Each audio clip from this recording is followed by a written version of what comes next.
संजय गांधी निराधार अनुदान योजनेचा लाभ कुणाला दिला जातो तर या योजनेअंतर्गत 18 ते 65 वर्षांखालील निराधार पुरुष व महिला, अनाथ मुले, दिव्यांगातील सर्व प्रवर्ग,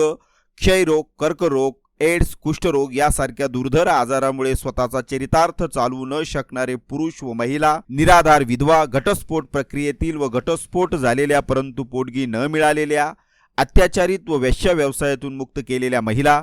तृतीयपंथी, देवदासी, 35 वर्षांवरील अविवाहित स्त्री, तुरुंगात शिक्षा भोगत असलेल्या कैद्यांची पत्नी, सिकल सेल ग्रस्त या सर्वांना याचा लाभ मिळतो। या योजनेमध्ये दारिद्र्य रेषेखालील कुटुंबाच्या यादीत नाव असणे अथवा रुपये 21,000 पर्यंत कौटुंबिक वार्षिक उत्पन्न असणे आवश्यक आहे। या योजनेसाठीचा अर्ज जिल्हाधिकारी कार्यालय किंवा तहसीलदार संजय गांधी निराधार अनुदान योजना शाखा किंवा तलाठी कार्यालय या ठिकाणी अर्ज करू शकतात।